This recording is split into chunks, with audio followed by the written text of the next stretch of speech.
Assalamualaikum warahmatullahi wabarakatuh. Innal hamdalillah nahmaduhu wa nasta'inuhu wa nastaghfiruh wa na'udzu billahi min shururi anfusina wa min sayyiati a'malina. Man yahdihillahu fala mudilla lahu wa man yudlil fala hadiya lahu. Ashhadu an la ilaha illallah wahdahu la syarika lahu wa asyhadu anna Muhammadan abduhu wa rasuluh. Allahumma salli wa sallim ala abdika wa rasulika nabiyyina Muhammadin wa ala alihi wa sahbihi ajma'in. Ya ayyuhalladzina amanu taqullaha haqqa tuqatih wa la tamutunna illa wa antum muslimun. Ya ayyuhan nasu taqu rabbakumul ladzi khalaqakum min nafsin wahidah wa khalaqa minha zawjaha wa batha minhuma rijalan katsiran wa nisaa'a. Wattaqullaha alladzi tasaaluna bihi wal arham innallaha kana 'alaikum raqiba. Ya ayyuhalladzina amanu taqullaha wa qulu qawlan sadida yuslih lakum a'malakum wa yaghfir lakum dhunubakum wa man yuti'illaha wa rasulahu faqad faza fawzan 'azima. Amma ba'd, fa inna asdaqal hadithi kitabullah wa khairal hadi hadi Muhammadin sallallahu alaihi wasallam wa syarrul umuri muhdatsatuha wa kullu muhdatsatin bid'ah wa kullu bid'atin dhalalah wa kullu dhalalatin finnar. Allahumma la sahla illa ma ja'altahu sahla wa anta taj'alul huzna idza syi'ta sahla. Allahumma la khaira illa khairuk wa la tayra illa tayruk wa la ilaha ghairuk.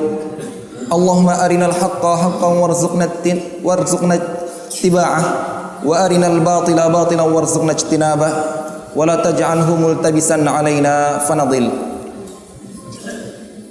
Hadirin para sidang pengajian yang dirahmati Allah Subhanahu wa taala. Puji dan syukur kepada Allah Subhanahu wa taala yang telah mempertemukan kita di atas sebuah agama yang hak, di atas sebuah keyakinan yang benar, di atas sebuah jalan yang lurus.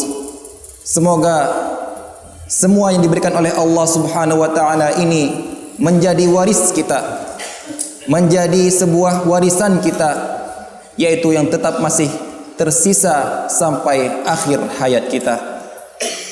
Kemudian ucapan terima kasih saya pula kepada panitia penyelenggara pengajian ini. Semoga kegiatan ini menjadi bekal kebaikan kita di hari kiamat kelak. Hadirin kaum muslimin dan muslimat yang dirahmati Allah Subhanahu wa taala. Allah Subhanahu wa taala berfirman, "Wailul lil mutaffifin alladzina idza iktalu 'alan nasi yastawfun wa idza kaluhum aw wazanuhum yukhsirun." Celakalah ataupun nerakalah bagi orang-orang al-mutaffifun, yaitu orang-orang yang berbuat curang di dalam takarannya. Bagaimana perbuatan mereka? Apabila mereka menakar untuk orang lain, apabila mereka meminta takaran untuk diri mereka sendiri, mereka meminta agar takarannya dipenuhkan. Kalau 1 kilo, 1 kilo pas. Kalau 1 liter harus pas 1 liter. Untuk siapa? Untuk dia sendiri.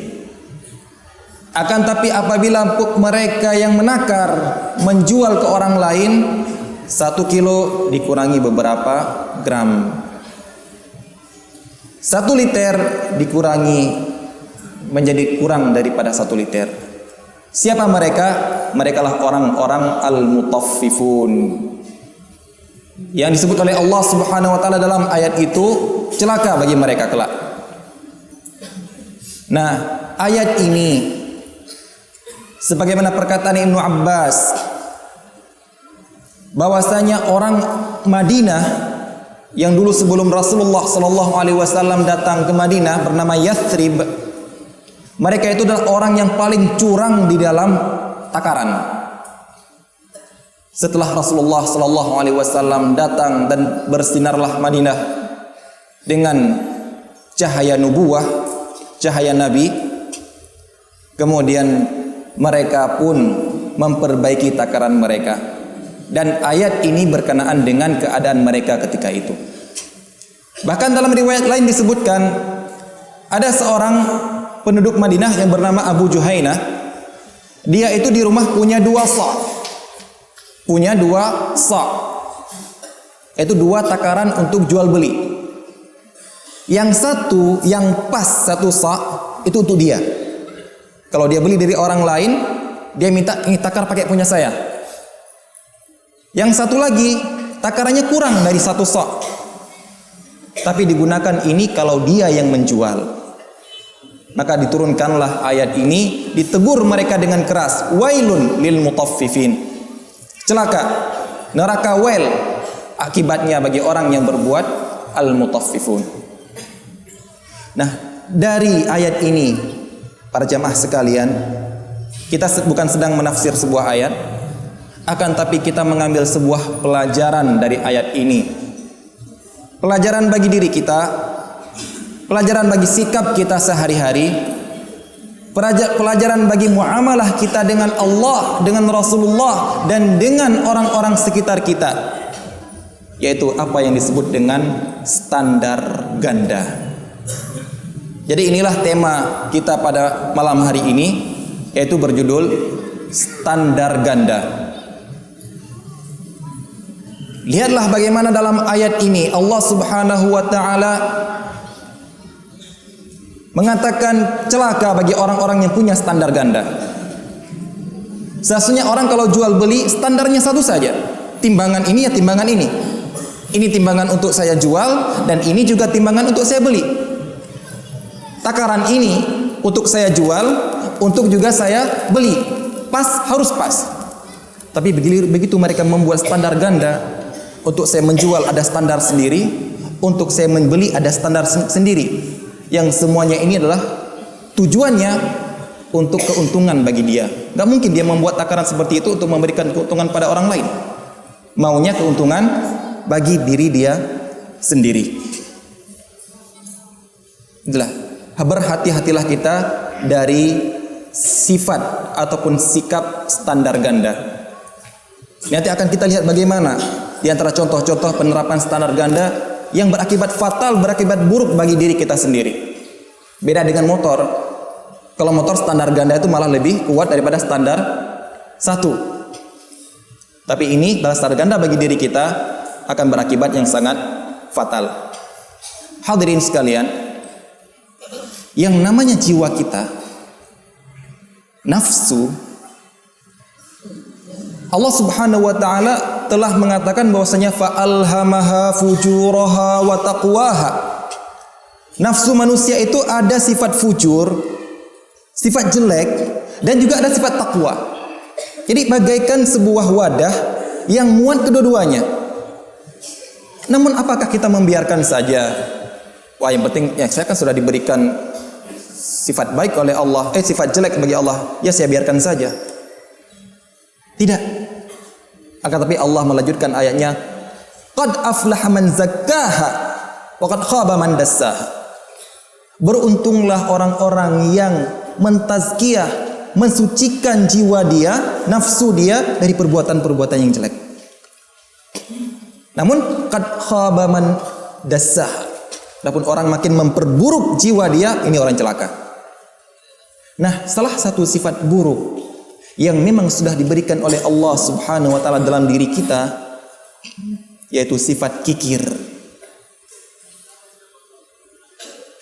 Dalam ayat Allah Subhanahu wa taala mengatakan wa uhdiratil anfusus syuhha. Telah hadir di dalam nafsu kalian, hati kalian, jiwa kalian sifat syuh, sifat kikir. Ada. Itu memang sudah ada dalam diri kita. Berat memberi kepada orang lain, gak enak kalau memberikan banyak kepada orang lain. Itu ada sifatnya emang. Namun kalau meminta hak, minta hak harus penuh. Gaji saya harus penuh, nilai ujian saya harus penuh, hak saya harus kamu penuhi semuanya. Tapi untuk memberikan kepada orang lain ada sifat berat, ada sifat kikir. Maka Allah Subhanahu wa taala mengatakan, "Wa may yuqa syuhha nafsihi fa ulaika humul muflihun." Barang siapa orang dijaga hatinya dari sifat kikir dia sendiri, itulah orang-orang yang berbahagia. Kapan kita bahagia? Kalau kita terjaga dari sifat kikir kita sendiri, bukan sifat kikir orang lain. Namun sifat kikir yang ada dalam diri kita sendiri kita bisa menjaganya. Nah, inilah kita orang-orang yang berbahagia. Nah, inti dari standar ganda yang saya ucapkan ini adalah sifat kikir ini juga. Karena kenapa kita mengatakan standar ganda itu berbahaya? Karena standar ganda ini biasanya kita memanfaatkan sifat kikir yang ada dalam diri kita. Kita meminta kepada dari orang lain biar dia penuhi semua hak kita. Tapi untuk memberikan kewajiban kita, kita terkadang merasa berat. Ingatlah kaum muslimin sekalian, musuh yang paling sulit dihadapi adalah musuh dalam selimut. Kalau musuh di luar, nah itu udah ketahuan, ini musuh akan nyerang. Tapi yang namanya musuh dalam selimut, yang bisa datang ketika kita tidur, yang berada di samping kita kalau kita ngobrol, tapi ternyata dia itu adalah suatu musuh yang nyata, ini yang paling sulit kita hadapi. Nah begitu juga, ternyata ada musuh dalam jiwa kita. Sifat kikir ini merupakan musuh dalam jiwa kita. Nah terkadang kita tidak menyadarinya. Oleh karena itu di dalam sebuah doa yang diajarkan oleh Rasulullah sallallahu alaihi wasallam, Allahumma alhimni rusydi wa'idni syarra nafsi. Ya Allah, berikanlah kepadaku petunjuk, alhimni rusydi wa'idni syarra nafsi, dan lindungilah aku dari kejelekan diriku sendiri, bukan kejelekan dari orang lain. Karena kejelekan orang lain gampang kita hindari, tapi kejelekan diri kita sendiri terkadang kita pelihara dengan keras. Gara-gara apa? Gara-gara gengsi. Kalau saya mengalah, gengsi. Kalau saya mengatakan saya salah, gengsi. Ini adalah sifat kikir yang ada dalam diri kita.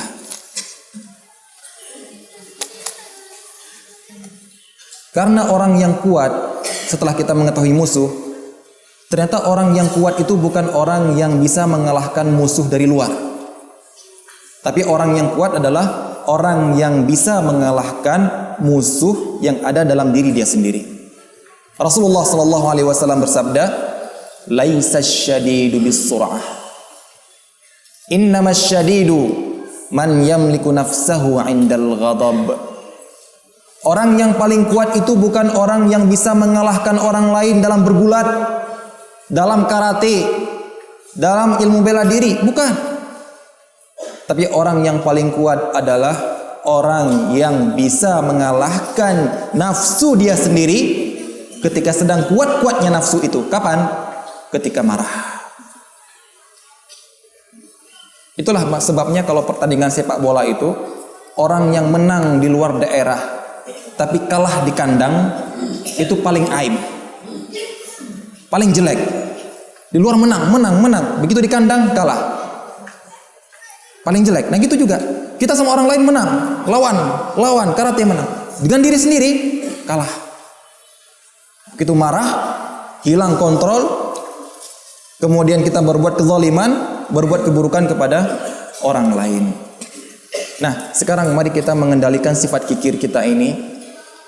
Karena seorang itu mempunyai hak, mempunyai kewajiban.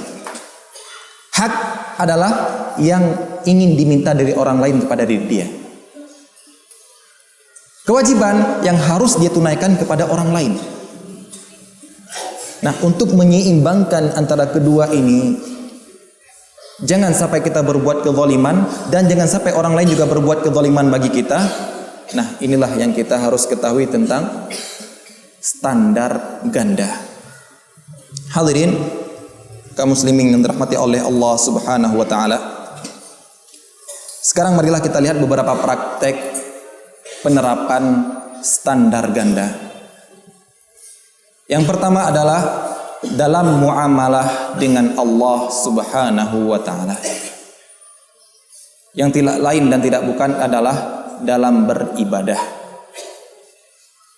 Allah Subhanahu wa taala telah mengisyaratkan dalam ayatnya, wa idza sa'alaka 'ibadi anni fa inni qarib ujibu da'watad da'i idza da'ani falyastajibuli wal yu'minu bi. Ayat yang hendak kita lihat di sini adalah penggalan dari falyastajibuli wal yu'minu bi. Hendaklah hamba-hambaku itu menjawab panggilanku dan beriman kepadaku. Dan ini adalah syarat ujibu da'watad da'i. Syarat agar mendapatkan jawaban, mendapatkan pengkabulan doa dari Allah Subhanahu wa taala. Jadi kalau Anda ingin dikabulkan doa oleh Allah, maka jangan banyak mengharap dulu sebelum Anda menunaikan kewajiban Anda.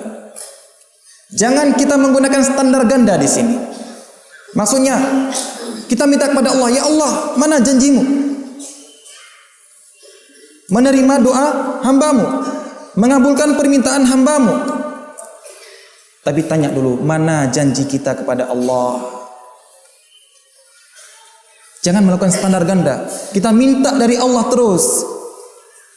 Minta agar Allah menunaikan janjinya. Tapi mana janji kamu kepada Allah? Apa janji kita kepada Allah? Asyhadu an la ilaha illallah. Itu janji kita kepada Allah. Bahwasanya kita akan beribadah kepada Allah Subhanahu wa taala semata. Akan menunaikan semua perintah Allah. Akan mengimani semua janji nas dari Allah Subhanahu wa taala. Dan akan meyakini semua dalil dari Allah Subhanahu wa taala sesuai keinginan Allah. Jangan memakai standar ganda. Dari Allah terus kita minta, terus kita minta, terus kita minta, tapi mana perbuatan kalian? Dalam ayat-ayat Allah Subhanahu wa taala berfirman, "Qul in kuntum tuhibbunallah fattabi'uni yuhibbukumullah wa yaghfir lakum dzunubakum wallahu ghafurur rahim." Ayat yang sering kita dengar. Tapi ingin saya bawakan ke dalam tema standar ganda. Katakanlah hai Muhammad, kalau memang kalian mencintai Allah, maka ikutlah aku. Yuhibbukumullah, dan Allah pun akan mencintai kalian dan akan mengampuni dosa-dosa kalian. Siapa yang tidak mau dicintai oleh Allah? Siapa yang tidak mau untuk diampuni dosanya oleh Allah? Namun pernah nggak kita bertanya, mau tidak kita mengikuti Rasulullah? Terkadang kita menggunakan standar ganda. Ya Allah, kenapa engkau tidak mencintai kami? Mengapa engkau tidak mengampuni dosa kami? Tapi pernah tidak kita bertanya, sudah tidak saya mengikuti Rasulullah Sallallahu Alaihi Wasallam? Apakah di sini kita memakai standar ganda? Kita memohon dari Allah, ya Allah, cintailah kami, cintailah kami, cintailah kami. Tapi kita tidak pernah mengikuti sunnah Rasulullah Sallallahu Alaihi Wasallam. Kalau kita masih seperti ini, berarti kita punya dua takaran. Begitu takaran cinta Allah kepada kita, kita ingin dipenuhi. Tapi begitu takaran kita gunakan untuk mengikuti Rasulullah, kita kurangi.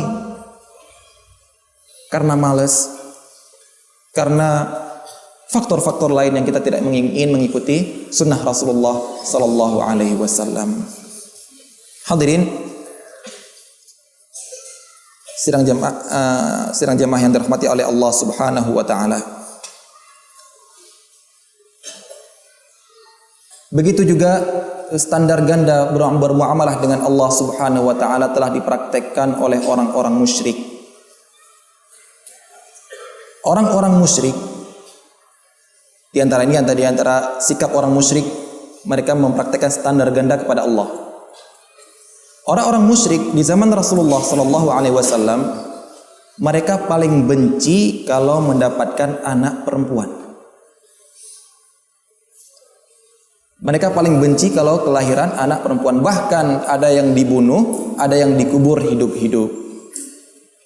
Tapi giliran untuk Allah, mereka katakan Allah punya anak perempuan, yaitu para malaikatnya. Lihat bagaimana sikap mereka. Suatu yang mereka benci diserahkan kepada Allah, sedangkan suatu yang mereka senang mereka pakai untuk diri mereka sendiri. Ini adalah perbuatan orang-orang musyrik. Begitu juga di antara akidahnya orang ahlul bid'ah terhadap Allah Subhanahu wa ta'ala. Di antara mereka adalah kelompok yang mengatakan tidak ada hikmah dalam perbuatan Allah. Tidak ada hikmah dalam perbuatan Allah. Kenapa Allah memerintahkan kita untuk beribadah kepada Allah? Kata mereka, karena itulah Allah mau saja. Gak ada hikmahnya. Kenapa Allah melarang kita untuk berzina? Karena Allah ingin saja melarang, gak ada hikmahnya. Kenapa Allah memerintahkan kita untuk haji? Ya, karena Allah ingin saja, karena tidak ada hikmahnya. Ada di antara ahlul bid'ah yang berpemahaman seperti ini. Jadi menurut mereka adalah semua perintah Allah dan semua larangan Allah itu cuma karena kehendak Allah saja. Karena Allah mau melarang dan mau menyuruh. Hikmahnya apa? Gak ada, kata mereka. Inilah yang dipraktekkan. Perkataan ini adalah akidah seperti ini adalah akidah yang dipegang oleh Asy'ariyah. Maka jangan heran kalau Anda mendapatkan suatu soal tes dari mereka. Soalnya apa? Boleh tidak Allah pada hari kiamat nanti memasukkan Rasulullah ke dalam neraka? Itu kita ditanya seperti itu. Boleh tidak pada hari kiamat nanti Allah memasukkan Abu Jahal ke dalam surga? Apa jawaban Anda kira-kira? Kalau Anda mengatakan tidak boleh, mereka akan membalas. Allah akan yaf'al ma yasha, berbuat apa yang Dia kehendaki. Karena mereka ini bukan pertanyaan asal-asalan dari mereka, pertanyaan yang berasal dari akidah mereka. Bahwasanya perbuatan Allah itu tidak ada hikmahnya. Asal ingin Allah aja. Allah ingin masukkan Rasulullah ke dalam neraka, dimasukkan. Allah memasukkan Abu Jahal ke dalam surga, dimasukkan. Menurut mereka. Maka jangan heran Anda mendapatkan pertanyaan seperti ini. Yang sebenarnya orang seperti ini bukan dijawab. Kalau dapat pertanyaan seperti ini, bukan dijawab, dipukul orangnya, jatuh, dibacakan ayat kursi. Kalau orang seperti ini bertanya kepada Anda, maka tanyakan satu soal juga. Tanyakan satu pertanyaan kepada mereka. Boleh tidak Allah bohong? Boleh tidak Allah bohong? Kalau mereka jawab boleh, kafir. Ya kan? Yang mengatakan Allah bohong kan kafir. Kalau mereka jawab tidak boleh, mereka telah menyalahkan akidah mereka sendiri. Karena Allah tidak akan mengingkari janjinya. Allah sudah mengatakan dalam Al-Quran, Allah akan masukkan Rasulullah ke dalam surga. Gak mungkin Allah bohong. Inilah kenapa mereka berbicara seperti ini. Mereka mengatakan Allah tidak ada hikmahnya perbuatan Allah. Bagi Anda yang ingin memperdalam masalah ini, perdalamlah masalah illah dalam ilmu usul fiqh. Akan Anda melihat bagaimana pendapat-pendapat firqah-firqah yang sesat dalam masalah al-hikmah wa ta'lil fi af'alillah. Yang terakhir. Tapi ingat, mereka yang mengatakan Allah dalam perbuatannya tidak ada hikmahnya, tapi begitu kita tanyakan dalam perbuatan manusia, perbuatan pemimpin mereka, perbuatan imam-imam mereka, semuanya ada hikmah. Lihat, giliran untuk Allah dikurangi takarannya, tidak ada hikmahnya. Giliran perbuatan mereka penuh dengan hikmah. Inilah perbuatan ahlul bid'ah. Sedangkan ahlus sunnah wal jamaah, perbuatan Allah penuh dengan hikmah. Walaupun hikmah itu ada yang kita tahu dan ada yang masih dirahasiakan oleh Allah Subhanahu wa taala. Contoh yang pertama dari perbuatan ahlul bid'ah. Yang kedua adalah perbuatan orang yang menggunakan standar ganda dalam maksiat dan dalam perbuatan yang baik. Yaitu, kalau mereka berbuat perbuatan yang baik, ini perbuatan dari saya, hasil ikhtiar saya, hasil usaha saya.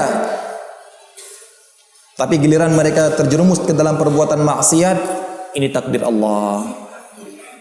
Standarnya ganda. Giliran maksiat, takdir Allah. Allah sudah menentukan seperti ini kok. Tapi giliran perbuatan yang baik, perbuatan saya. Inilah giliran dia berbuat kebaikan, qadariyah akidahnya. Giliran dia berbuat kejelekan, jabariyah. Kenapa? Intinya adalah ingin keuntungan bagi dia. Cari-cari keuntungan, tapi dengan jalan-jalan yang tidak syar'i, dengan melempar-lemparkan kesalahan kepada orang lain, sedangkan diri dia tidak pernah berbuat salah.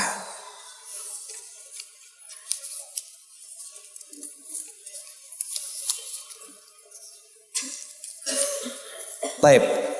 Yang berikutnya adalah dalam muamalah dengan Rasulullah sallallahu alaihi wasallam. Setelah kita mengucapkan syahadat asyhadu an la ilaha illallah, kemudian kita pun mengucapkan asyhadu anna Muhammadar Rasulullah.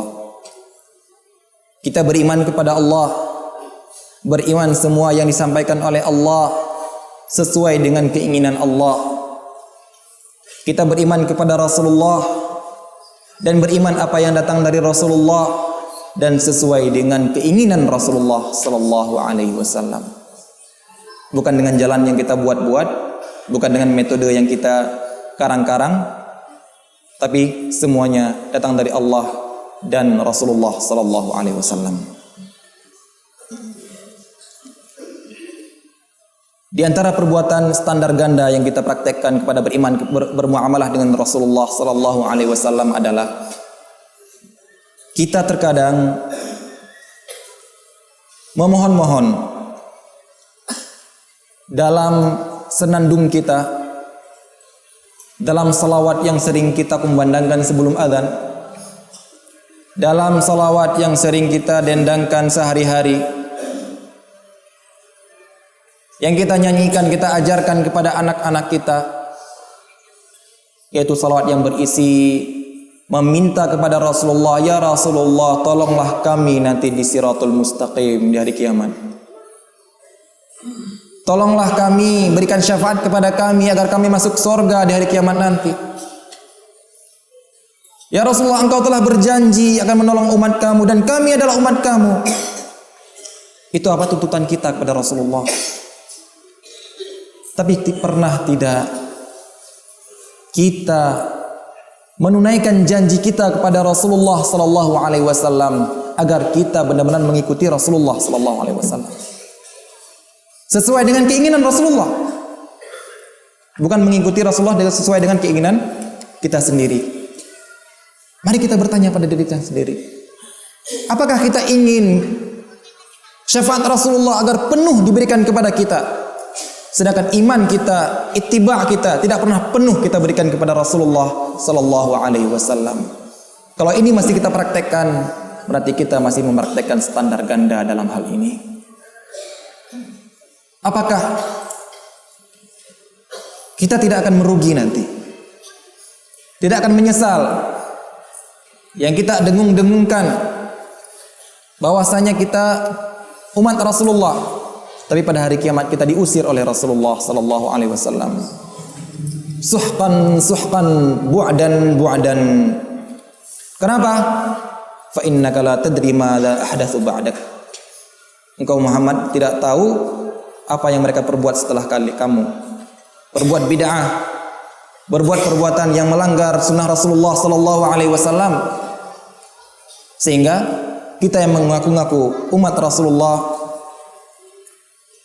menendangkan kecintaan kita kepada Rasulullah dalam salawat kita, dalam lagu-lagu kita, ternyata diusir oleh Rasulullah di hari kiamat. Alangkah sangat menyesalnya, alangkah sangat meruginya kalau kita masih mempraktekkan standar ganda pada Rasulullah sallallahu alaihi wasallam. Kelompok lain yang mempraktekkan standar ganda dalam beribadah, dalam beriman kepada Rasulullah sallallahu alaihi wasallam adalah kelompok Rafidhah. Mereka terus terang mengatakan bahwasanya Rasulullah sallallahu alaihi wasallam telah gagal mendidik umat. Rasulullah sallallahu alaihi wasallam meninggal sedangkan tidak meninggalkan umat dalam kekacauan. Tidak berhasil mendidik mereka agar berada di atas siratul mustaqim setelah meninggalnya. Dengan bukti banyak para sahabatnya yang murtad. Kata siapa? Kata orang-orang Rafidhah. Menuduh Rasulullah seperti ini. Menuduh dakwah Rasulullah tidak berhasil. Rasulullah meninggal, sedangkan umatnya, sahabatnya yang paling dekat jadi murtad. Tidak berhasil mendidik umat. Tidak berhasil meninggalkan jalan yang administrasi yang paling bagus dalam menjalankan negara, dalam menjalankan agama. Apa? Ini tuduhan mereka. Tapi kalau tuduhan ini kita berikan kepada pemimpin mereka, mereka marah. Mereka menganggap pemimpin kami setelah meninggal, jalan dakwahnya jelas, pengikutnya masih tetap setia, dakwah kami masih tetap berjalan walaupun pemimpin kami sudah meninggal. Bagi siapa praktek ini? Pemimpin mereka. Tapi kalau untuk Rasulullah, mereka menuduh seperti ini. Qatalahumullah. Inilah orang-orang Rafidhah yang menuduh para sahabat telah murtad, yang menuduh Rasulullah sallallahu alaihi wasallam tidak berhasil mendidik umat sehingga meninggalkan umat dalam kekacauan menurut mereka. Sedangkan pemimpin mereka anggap telah berhasil dalam berdakwah. Lihat bagaimana tuduhan mereka kepada Rasulullah sallallahu alaihi wasallam dan pujian mereka kepada pemimpin mereka. Inilah standar ganda yang mereka praktekkan. Ini adalah dua contoh, yaitu muamalah dengan Allah dan muamalah dengan Rasulullah sallallahu alaihi wasallam. Yang berikutnya adalah dalam muamalah dengan pemimpin. Dalam hidup berkewarganegaraan merupakan fitrah Allah Subhanahu wa taala diberikan kepada umat ini, kepada manusia seluruhnya. Bahwasanya ada di antara mereka yang bisa menjadi pemimpin dan ada di antara mereka yang bisanya cuma dipimpin. Yang paling jelek adalah orang yang tidak bisa memimpin dan tidak mau dipimpin. Disuruh jadi pemimpin tidak bisa, diatur juga tidak mau. Ini orang yang paling jelek. Dan kepemimpinan manusia di atas manusia yang lain fitrah. Perlu agar untuk mengatur manusia ada yang mengkontrol kehidupan mereka, kegiatan mereka. Ada yang melerai, memperbaiki hubungan antara orang-orang yang berselisih. Ini sesuatu yang fitrah yang tidak bisa dipungkiri. Manusia butuh kepada pemimpin. Akan tetapi tidak ada gunanya pemimpin kalau tidak ada orang yang taat. Tidak ada gunanya pemimpin apabila tidak ada orang yang mau mendengar perintahnya. Makanya Allah Subhanahu wa taala memerintahkan, ya ayyuhalladzina amanu athi'ullaha wa athi'ur rasul wa ulil amri minkum. Taatlah kepada Allah, taat kepada Rasulullah dan juga para pemimpin kamu. Karena kalau tanpa taat enggak ada gunanya pemimpin. Disuruh tidak mau, diberikan peraturan tidak mau dipraktekkan, jadi apa gunanya memimpin? Saking pentingnya dalam pemimpin, maka Rasulullah SAW memerintahkan apabila safar, walaupun cuma 3 orang, 2 orang, 4 orang, angkat salah seorang pemimpin. Karena dalam safar bisa jadi terjadi selisih pendapat. Kita berhenti di sini tidak, kita makan tidak, kita sholat di masjid itu atau tidak, bisa terjadi perdebatan. Maka butuh seorang pemimpin agar menutupi perdebatan-perdebatan seperti ini. Lihat, di safar saja disuruh untuk mengangkat pemimpin. Kenapa disuruh di safar mengangkat pemimpin? Karena kalau di mukim sudah ada, nggak usah disuruh lagi. Sudah memang harus dan fitrah manusia agar mereka mengangkat pemimpin. Nah, alhamdulillah Rasulullah Shallallahu Alaihi Wasallam sangat tegas. Banyak riwayat yang mengatakan memerintahkan kepada kita untuk taat kepada pemimpin. Bahkan Rasulullah Shallallahu Alaihi Wasallam memerintahkannya dalam sabdanya, "Alaika bis-sam'i wat ta'ati fi usrika wa yusrika wa manshatika wa atharatin 'alaika." Kamu wajib taat dan mendengar kepada pemimpin kamu. Kapan? Ketika senang, ketika kamu susah, bahkan ketika pemimpin kamu melebihkan pemberian kepada orang lain tanpa memberikan kepada kamu.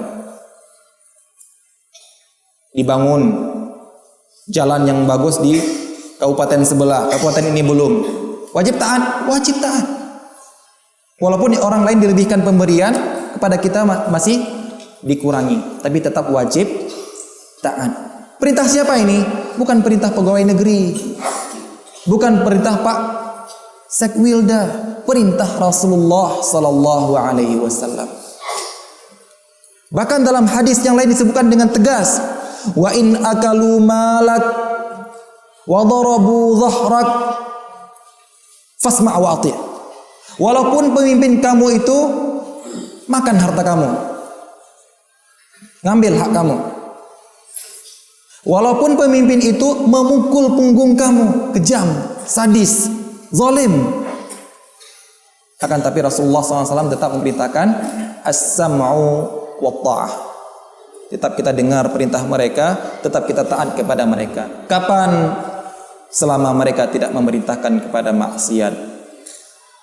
Kalau dimerintahkan kepada maksiat, tidak mau untuk mengikuti perintah yang maksiat ini. Kalau ada orang mengatakan, itu kan pemimpin zaman dulu, mereka masih adil walaupun ada kejam sedikit-sedikit. Pemimpin sekarang ini kan zalimnya luar biasa. Maka kita bawakan hadis yang lain. Mereka belum puas juga, maka kita bawakan hadis yang lain. Ketika Hudzaifah bin Yaman bertanya kepada Rasulullah sallallahu alaihi wasallam bahwasanya sebelum Rasulullah datang, masyarakat kami berada dalam kejelekan. Kemudian datang kebaikan dari Rasulullah. Apakah setelah kebaikan ini ada kejelekan ya Rasulullah? Ada, kata Rasulullah. Setelah kejelekan itu ada kebaikan lagi? Ada, kata Rasulullah. Setelah kebaikan itu ada kejelekan lagi? Ada, kata Rasulullah. Apa contohnya Rasulullah? Hudzaifah mengatakan, Rasulullah sallallahu alaihi wasallam pun bersabda, yakunu ba'di a'immatun la yahtaduna bihudaya wa la yastannuna bisunnati wa sayaqumu fihim rijalun qulubuhum qulubus syayatin fi juthmanil ins. Nanti katanya kejelekan yang akan kalian dapatkan yaitu setelah aku nanti akan ada imam-imam, pemimpin-pemimpin yang tidak mengikuti petunjukku, tidak mengikuti sunnahku, dan akan ada di antara mereka pemimpin-pemimpin ini orang-orang yang hati mereka itu hati iblis, hati setan di dalam wujud manusia. Nah, apalagi kurang? Ayo, kurang apa lagi kezaliman seperti ini? Hati-hatinya setan di dalam tubuh manusia. Gimana jeleknya itu? Hudzaifah bin Yaman bertanya, loh, ya Rasulullah, kalau saya dapat orang seperti itu bagaimana? Saya dapatkan pemimpin seperti itu bagaimana? Rasulullah sallallahu alaihi wasallam pun mengatakan, tasma' wa tuti' lil amir wa in daraba dhahrak wa in akala malak. Kamu harus tetap mendengar dan mentaati pemimpin kamu walaupun mereka memakan harta kamu, walaupun mereka memukul tubuh kamu. Sampai seperti ini Rasulullah sallallahu alaihi wasallam memerintahkan kita untuk taat kepada pemimpin selama dia masih pemimpin muslim. Taib. Bagaimana sekarang kita praktekkan standar ganda kita dalam pemimpin? Yang sering kita dengar, mengapa pemimpin sekarang tidak mau adil? Mengapa pimpinan kita sekarang ini tidak bisa berbuat adil? Tidak bisa menetapkan hukum, mengatur negara seperti Umar bin Abdul Aziz, Masya Allah. Seperti Umar bin Khattab, seperti para pemimpin Islam. Ini adalah pertanyaan kita kepada pemimpin. Tapi pernah tidak kita bertanya pada diri kita sendiri? Sudah siapkah apabila pemimpin kita seperti Umar bin Abdul Aziz? Sudah siapkah kita? Sudah benarkah perbuatan kita dalam beribadah kepada Allah, dalam muamalah kita kepada manusia, sehingga kita akan dipimpin oleh orang-orang seperti Umar bin Abdul Aziz, Umar bin Khattab, Abu Bakar dan lain sebagainya? Kita mungkin tidak pernah bertanya. Makanya itu salah satu hikmah yang Allah turunkan kepada hambanya ini, yang dibawa dalam sebuah kaidah yang berjudul kama takunu yuwalla alaikum ummalukum a'malukum. Pemimpin kalian adalah buah hasil dari perbuatan kalian. Kalian orang-orang jelek, maka jangan heran pemimpin kalian orang-orang jelek. Kalian orang-orang bagus, maka siap-siaplah kalian akan diperintahkan dipimpin oleh orang yang bagus pula. Jadi sebenarnya pemimpin itu mengikuti rakyat. Kalau kita baik, mereka akan baik. Kalau kita jelek, ini akibatnya ukubah dari Allah Subhanahu wa taala bagi kita. Kaidah ini kama takunu yuwalla alaikum ummalukum a'malukum adalah kesimpulan dari ayat yang difirmankan oleh Allah Subhanahu wa taala, wa kadzalika nuwalli ba'dadh dhalimina ba'dhan bima kanu yaksibun. Demikianlah kami menjadikan orang yang zalim menjadi pemimpin bagi orang zalim yang lain. Karena apa? Sebagai akibat dari perbuatan kezaliman mereka. Jadi kalau orang zalim, maka akan dipimpin oleh orang zalim juga. Makanya Ali bin Abi Thalib pernah ditegur. Kenapa Abu Bakar dengan Umar itu kepemimpinan mereka itu hebat, dipatuhi oleh masyarakatnya, ditaati oleh masyarakatnya, kemudian banyak futuhat, banyak penyebaran Islam ke negeri-negeri lain. Sedangkan dalam pemerintahan kamu, wahai Ali, pemerintahan kamu sekarang ini dan pemerintahan Utsman, katanya banyak orang yang tidak mau taat. Banyak orang yang tidak mau mendengar. Dan sedikit sekali kalian membuka negara-negara lain. Apa jawaban Ali? Jawabannya sangat bagus. Li'anna ra'iyyata Abi Bakar wa Umar mithli wa amsali. Walakin ra'iyyati mithluka wa amsaluk. Karena rakyatnya Abu Bakar dan Umar itu orang-orang seperti saya. Sedangkan rakyat saya orang-orang seperti kamu. Orang-orang zaman Abu Bakar dan Umar masih banyak para sahabat lain yang apa kata pemimpin mereka taati. Tidak pernah memberontak. Sedangkan rakyat di zaman Ali itu rakyat orang sulit diatur. Khawarij. Seorang sulit diatur, tidak mau dipimpin. Bagaimana mau pemerintahan Ali menjadi bagus kalau pada rakyat seperti ini? Jadi marilah kita mengukur sebelum kita menuntut pemimpin kita agar berbuat adil kepada kita. Pernah tidak kita berbuat adil pada diri kita sendiri sebelumnya? Di antara praktik yang memang sering kita lihat kan, sekarang orang mendengung-dengungkan, ya, para pemimpin harus hukum seadil-adilnya, hukum koruptor seadil-adilnya, hukum maling-maling uang rakyat. Ini yang paling saya sayangkan ya, istilah-istilah seperti ini. Kalau pemimpin korupsi, apa dibilang? Makan uang rakyat, ya kan? Lihat, para DPR makan uang rakyat, koruptor makan uang rakyat. Iya, ingat kata-kata uang rakyat. Ya, tapi giliran hutang apa katanya? Hutang pemerintah. Lihat, standar ganda juga kan? Giliran uang rakyat, hutang pemerintah. Gak pernah ada hutang rakyat, uang pemerintah, gak pernah.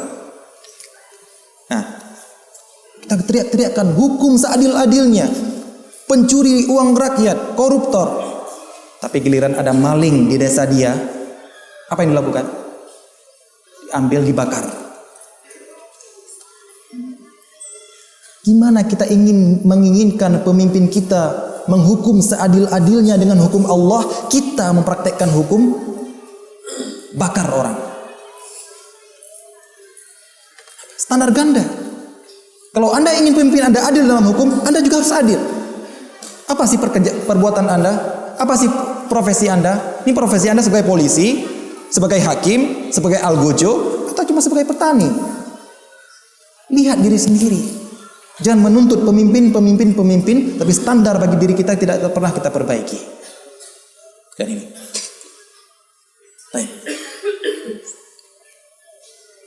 Teriak-teriak yang lain. Para polisi tidak boleh kejam kepada rakyat. Harus mengayomi rakyat.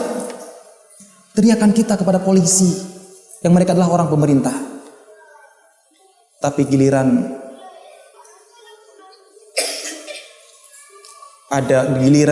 klub sepak bolanya kalah, wah, kaca bus pecah, kereta api hancur. Mana kekerasan kita kepada orang lain yang gak berhak? Kita masih menginginkan biar polisi tidak berbuat kekerasan. Standar ganda ya akhi, standar ganda wahai saudaraku. Kalau Anda mau pemimpin kepolisian tidak berbuat sewenang-wenang kepada rakyatnya, Anda juga jangan berbuat sewenang-wenang kepada rakyat yang lain. Jadi jangan kita berbuat standar ganda dalam hal ini. Kita menginginkan DPR jangan bertengkar di dalam ruangannya. Jangan banyak debat-debat, jangan banyak tawuran. Lah, anak-anak SMA tawuran. Masyarakat ada salah pendapat, tawuran antara masyarakat. Bagaimana kita inginkan pemimpin kita di atas sana damai, sepakat perbuatan mereka, kalau kita juga sendiri tidak mau berdamai sesama kita sendiri. Tolong jangan berbuat standar ganda dalam ini wahai saudaraku. Anda ingin pemimpin Anda baik, perbaiki diri Anda dulu. Berbuatlah kebaikan kepada tetangga, kepada masyarakat. Jangan memberikan hukuman kepada orang lain kalau memang itu bukan hak Anda untuk memberikan hukuman. Maka insya Allah pemimpin Anda pun akan baik. Kalau saya melihat televisi, yang disiarkan adalah orang-orang saling melempar, merusak fasilitas umum. Mungkin media pasti menyalahkan polisi. Wah, kejadian seperti ini tidak ada polisi yang melerai. Seharusnya pemerintah harus sigap terhadap sifat seperti ini. Kalau saya pribadi, sudut pandang saya lain. Ada kejadian seperti ini, sudut pandang saya adalah pemimpin masa depan akan lebih jelek daripada ini. Kenapa? Karena pemimpin kita mereka yang milih. Pemimpin kita yang milih. Yang duduk di atas itu siapa? Ya orang-orang yang lempar ke kereta api itu. Anak-anak SMA yang tawuran itu, mereka yang milih pemimpin. Jadi jangan heran kalau pemimpin kita suka tawuran, suka makan uang rakyat, suka ini, suka itu. Karena yang milih adalah kita sendiri, orang-orang seperti mereka. Kalau Anda ingin standarnya satu, maka perbaiki diri Anda sendiri dahulu. Insya Allah, Allah akan memperbaiki para pemimpin kita. Inilah, jangan kita mempraktekkan standar ganda dalam hal ini. Mungkin Anda pernah mendengar kejadian di Surabaya dan di Jakarta. Ada anak SD yang melaporkan contek massal di sekolahnya. Ya, pernah dengar? Ada contek massal di sekolahnya, dia melaporkan. Apa akibatnya? Dia diusir dari kampungnya. Kenapa diusir? Gara-gara jujur. Jujur, dia melaporkan ada pencontekan massal. Contek massal itu kan perbuatan maling. Dia yang melapor, diusir dari kampungnya. Kenapa? Karena ibu-ibu sekitar yang anaknya ikut nyontek itu merasa mengatakan sok pahlawan. Kami kan ingin anak kami lulus. Kok ngadu-ngadu? Ada contek massal, diusir. Memang benar, mereka lari. Kalau tidak akan dipukul. Jadi mungkin ini sebagai hiburan bagi kita ya. Kalau kita diusir dari kampung masih wajar ya. Beda pemahaman. Ini jujur. Yang orang kafir pun setuju kalau jujur itu bagus. Ya, orang kafir setuju kalau jujur adalah perbuatan yang bagus.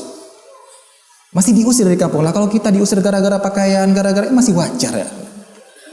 Masih hiburan bagi kita lah.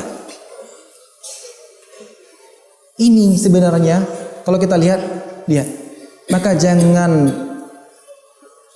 jangan marah bila pemimpin kita kelak koruptor. Kenapa? Ini orang-orang yang ngusir ini yang milih. Ya kan, satu kampung jelek semua, cuma satu orang yang jujur yang diusir. Berarti yang milih pemimpin nanti siapa? Yang menang? Yang jelek. Karena demokrasi. Kita masih mau pemimpin kita jujur, sedangkan anak-anak kita ajarin menyontek.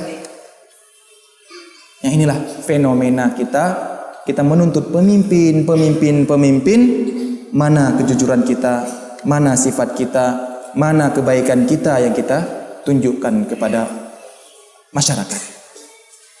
Ini adalah yang ketiga dalam muamalah dengan pemimpin. Yang keempat, contoh dalam praktik standar ganda adalah bermuamalah antara orang tua dengan anaknya.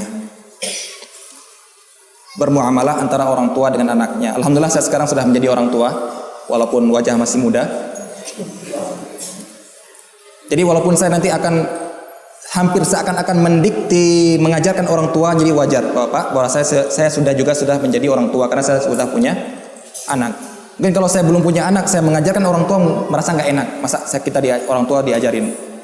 Tapi ini adalah, mari kita lihat bagaimana muamalah orang tua dengan anaknya. Hadirin, para jamaah yang dirahmati oleh Allah Subhanahu wa taala.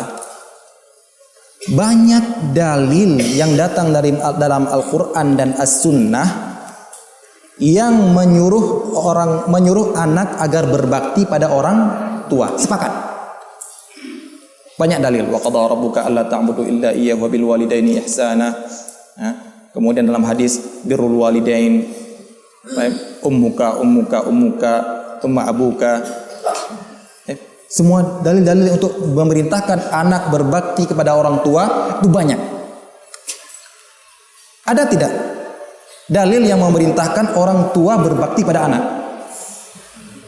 Pernah dengar? Jadi orang tua itu punya senjata sebenarnya. Nah, jangan durhaka, ini dalilnya. Tapi anak-anak, Pak, saya punya dalil juga loh Pak. Gak pernah kan? Baik, akan kita dengar insyaallah. Akan kita dengar. Apa hikmahnya? Apa hikmahnya? Dalil memerintahkan anak untuk berbakti pada orang tua itu banyak, sedangkan orang tua kepada anak itu bisa katakan tidak ada, walaupun ada sedikit. Kenapa? Apa hikmahnya? Hikmahnya adalah anak lahir ke dunia itu bukan pilihan dia. Seorang anak lahir ke dunia itu keinginan dia atau keinginan orang tua? Keinginan orang tua. Anak lahir ke dunia itu keinginan orang tua, bukan keinginan anak. Ya. Karena ini keinginan orang tua, sebenarnya orang tua itu tanpa disuruh harus siap berbakti. Orang tua sebelum disuruh oleh Allah untuk menyayangi anaknya, untuk berbakti kepada anaknya, itu sebenarnya harus siap. Kenapa? Ini keinginan dia, melahirkan anak ini keinginan dia. Nah, karena anak ini bukan keinginan dua keluar, mesti ada perintah. Nah, walaupun ini bukan keinginan kamu datang di dunia ini, kamu harus berbakti pada orang tua.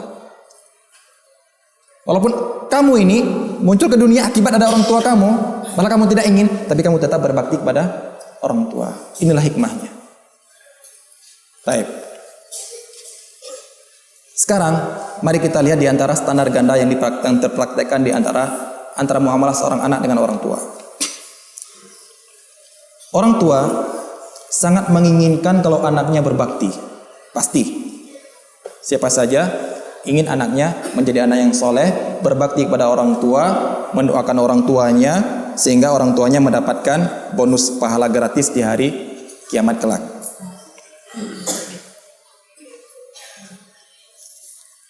Nah, tapi pernahkah seorang tua kemudian berlaku adil kepada anaknya? Berbuat adil kepada anaknya apabila anaknya ini apabila dia mempunyai anak yang banyak. Ataukah dia memperlakukan anaknya, ada yang disayang sangat disayang, ada yang dibenci sangat dibenci. Biasanya kalau anak yang sudah berhasil, kata dia, kerjanya sudah mendapatkan gaji puluhan juta, datang ke rumah bawa parcel yang besar, berangkat pulang ada titipan amplop untuk orang tua, ini biasanya sangat disayang. Kalau pulang disediakan kamar khusus, kasur, bantal guling siap. Nah, inilah kamar kamu. Nah, lah anak dia yang tukang pakai sepeda ontel yang kembang kempis, ya, yang usahanya cuma jual herbal sama propolis, ya kan? Ini apa kira-kira dia?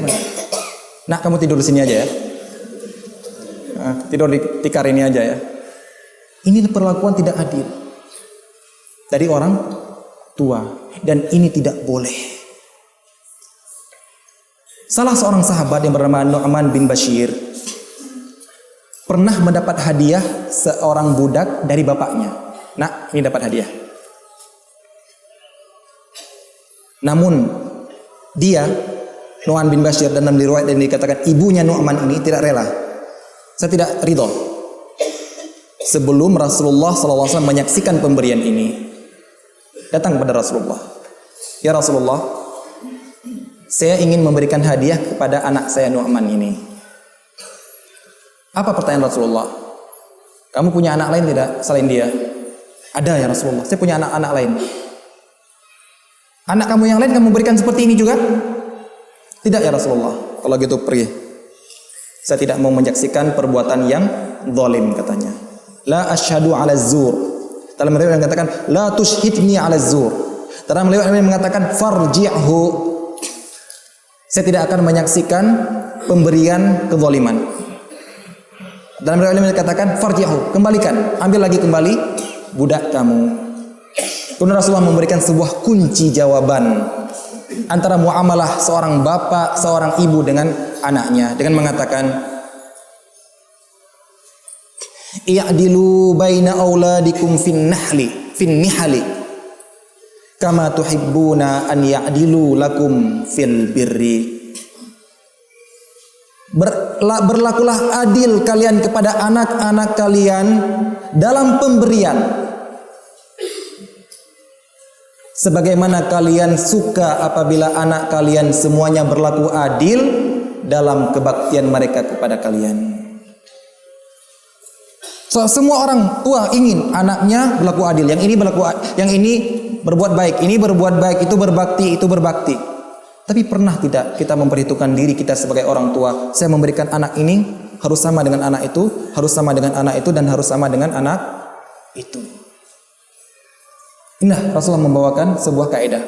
Dalam riwayat lain Rasulullah mengatakan, apakah kamu ingin agar anak-anakmu ini berbaktinya sama kepada kamu? Ingin ya Rasulullah. Kalau begitu, berikanlah juga pemberian yang sama kepada mereka. Lihat. Jangan memakai standar ganda. Dari anak kepada kita inginnya berbakti penuh. Tapi dari kita kepada anak ada yang dikurangi. Itu kita kasih penuh, ini dikurangi. Tapi mohon diperhatikan, hadis Rasulullah sallallahu alaihi wasallam ini bukan dalam nafkah, akan tapi dalam hadiah. Bedakan antara nafkah dengan hadiah. Karena nafkah bisa berbeda-beda tergantung kebutuhan anak. Yang SD beda nafkahnya dengan SMP, yang SMP beda nafkahnya dengan SMA, yang SMA beda nafkahnya dengan kuliah. Adapun pemberian hadiah tanpa sebab maka harus sama. Kasih motor, motor semua.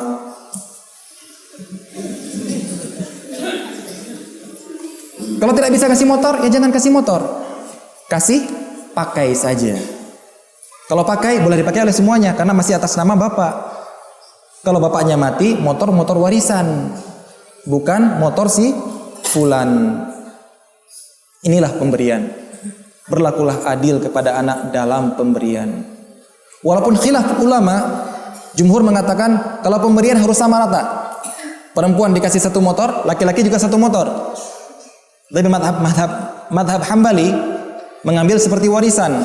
Kalau anak perempuan satu motor, laki-laki dua motor. Lidzakari mithlu hadzil untsayain. Ada khilaf ulama dalam masalah ini. Baik. Yang penting di sini adalah kita memperlakukan anak kita secara adil. Baru kita menuntut mereka agar mereka berbakti kepada kita secara adil pula. Terkadang yang dipraktekkan oleh orang-orang kita, begitu anaknya lahir, bapaknya kerja, ibunya berkarir. Anaknya, siapa yang jaga? Playgroup. Siapa yang jaga? Babysitter. Pembantu. Tidak pernah merasakan belayan orang tua. Padahal di saat dia sangat butuh kepada orang tua. Titip, ibunya kerja, bapaknya tidak titip. Pagi titip, pulangnya sore, anaknya sudah tidur. Jadi lihat orang tua kapan? Hari Minggu. Seminggu sekali. Itu pun kalau nggak ada rapat. Nah, kalau seperti ini muamalah orang tua dengan anak ketika dia kecil dan ketika kecil sangat membutuhkan kepada belayan orang tua, maka jangan heran wahai bapak-bapak, ibu-ibu, bila Anda sudah tua, Anda diletakkan di panti jompo. Balas dendam. Ya. Jangan marah. Wah, saya sudah tua diletakkan oleh anak saya panti jompo. Enggak, ingat dulu. Ketika mereka masih kecil, masih butuh belayan kita tinggalkan sama pembantu. Nah, sekarang lihat, ketika Anda juga butuh kepada belayan anak Anda, bakti anak Anda letakkan oleh pembantu di panti jompo. Rela? Enggak suka. Kalau Anda tidak suka seperti ini, jaga anak Anda sejak waktu dia kecil. Jangan memakai standar ganda di dalam hal ini. Ya, jadi terkadang orang tua, ya maaf orang tua ya, karena saya juga sudah orang tua. Terkadang orang tua sering lupa. Ya, kita nggak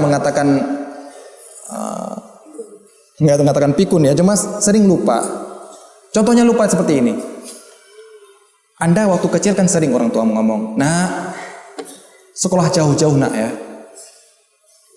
Pokoknya kamu harus sekolah lebih pintar daripada bapak." Benar kan? Iya. Anaknya sekolah benar, pintar dia. Sekolah, ngaji. Sekolah di sini misalnya, di pondok-pondok lain sekolah. Ngaji dia. Ngaji dapat ilmu tahlilan haram. Siapa yang dapat ilmu ini? Anaknya, ya kan? Tahlilan haram. Maulidan gak boleh. Pulang dia, "Pak, tahlilan gak boleh Pak." Anak kecil ngajarin orang tua kayak lebih pintar daripada orang tua. Lah, dulu bapak nyuruh saja dia pintar. Lupa. Ya kan? Mohon jangan lupa. Perkataan Anda dulu tuh jangan dilupakan. Nak, lebih pintar. Tapi ingat, jangan khawatir. Yang hal seperti ini bukan hanya dalam agama. Hal seperti ini bukan hanya terjadi dalam agama, tapi juga terjadi urusan yang lain. Contoh, saya nggak tahu ada di sini. Kalau ada di Jawa katanya kalau orang baru melahirkan itu nggak boleh minum banyak-banyak. Di sini bagaimana? Orang habis melahirkan minum 1 hari setengah gelas, bayangkan. Katanya kalau minum banyak-banyak nggak cepat sembuh dan lain sebagainya lah, apa kata mereka? Ya. Tapi apa kata bidan? Kalau kata bidan habis melahirkan minum banyak-banyak. Lah sekarang kita mau percaya kata bidan apa kata orang tua? Sedangkan orang tua menyuruh kita apa? Nak, belajar tinggi-tinggi, kamu harus lebih pintar daripada ibu. Begitu kita pulang, Bu, istri kita melahirkan, kasih minum banyak-banyak. Jangan. Kata orang tua dulu ini nggak boleh. Emangnya kamu lebih pintar daripada ibumu loh? Nah, pesan dulu itu dia lupa. Inilah. Nah, jadi pesan-pesan kita kepada anak kita diingat. Jangan menjadi bumerang bagi kita, jangan menjadi balasan anak kita kepada kita. Baik. Di antaranya adalah bentuk standar ganda. Kita terkadang sering mengecap anak kita durhaka kalau tidak mematuhi perintah kita sebagai orang tua. Walaupun terkadang perintah tersebut tidak pernah kita seleksi apakah ini sesuai dengan syariat atau tidak. Asal sekedar perintah, tidak digubris sama anak, dikatakan durhaka anak. Nak, nanti kalau kamu menikah dipajang ya, nggak usah pakai jilbab. Begini. Nanti dipajang, dilihat oleh semua orang, dipakai disolek. Anaknya nggak mau. Jangan durhaka kamu sama orang tua. Jangan durhaka kamu sama orang tua. Tapi pernah tidak orang tua membayangkan, apakah perintah saya ini, apakah yang saya suruh kepada anak saya ini sudah sesuai dengan perintah Allah? Kalau memang tidak sesuai dengan perintah Allah, kalau memang saya tidak mau mentaati perintah Allah, bagaimana mungkin saya menyuruh anak saya untuk taat kepada perintah saya? Jadi jangan memakai standar ganda. Begitu kita kepada anak, agar anak harus berbakti. Tapi kita kepada Allah, kita tidak pernah berbakti. Taatlah kepada Allah, maka anak Anda akan taat kepada Anda. Karena taat kepada Anda adalah mengikuti taat kepada Allah Subhanahu wa ta'ala. Praktek yang kelima di dalam standar ganda, yaitu di dalam mencari jodoh. Hati-hatilah wahai anak muda, terkadang Anda mempraktekkan standar ganda dalam mencari jodoh. Hati-hati wahai para pemudi, terkadang Anda menjadi sasaran standar ganda dari seorang pemuda. Bagaimana prakteknya? Mari kita lihat. Allah Subhanahu wa ta'ala sudah mengisyaratkan siapa yang pantas mendapat siapa. Az-zani la yankihu illa zaniyatan aw musyrikatan, waz-zaniyatu la yankihuha illa zanin aw musyrik, wa hurrima dzalika 'alal mu'minin. Pelacur yang perempuan pantasnya itu nikahnya sama pelacur juga yang laki-laki. Pelacur yang laki-laki pantasnya kawinnya sama pelacur yang perempuan. Pantas-pantasnya seperti ini. Standarnya sama. Ya Allah memberikan standar sama. Kalau pelacur dia dapat pelacur. Al-khabithatu lil khabithina wal khabithuna lil khabithat wat thayyibatu lit thayyibina wat thayyibuna lit thayyibat. Allah memberikan standar sama. Baik dapat baik juga. Jelek dapat baik juga. Jangan kita jelek maunya yang baik. Standar ganda. Sudah ngamili anak orang banyak-banyak, mau dapatnya dapat yang jilbaber. Hati-hati standar ganda dalam hal ini. Nah, terkadang juga kita sering mempraktikkan standar ganda ketika kita mencari jodoh. Contoh,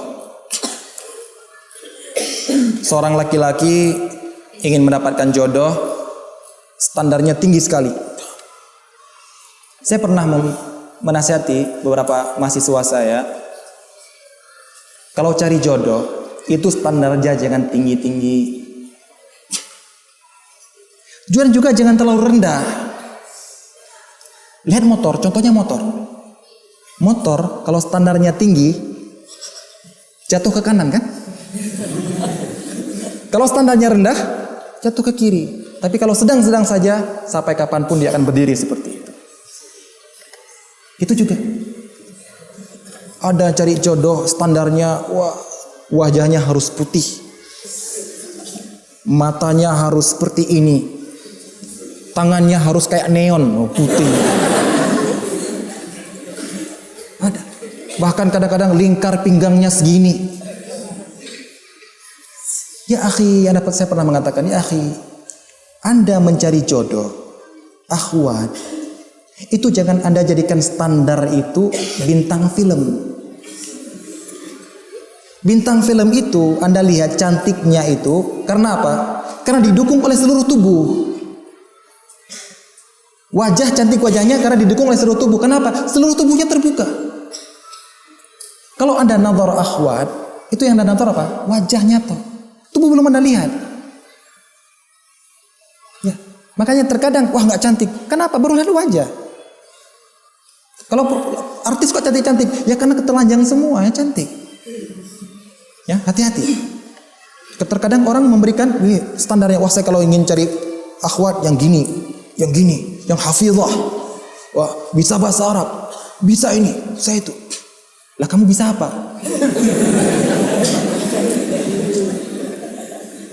Seakan-akan terkadang kita membangun standar ganda. Seakan, wahai akhwat, kamu kalau datang orang melamar harus siap menerima.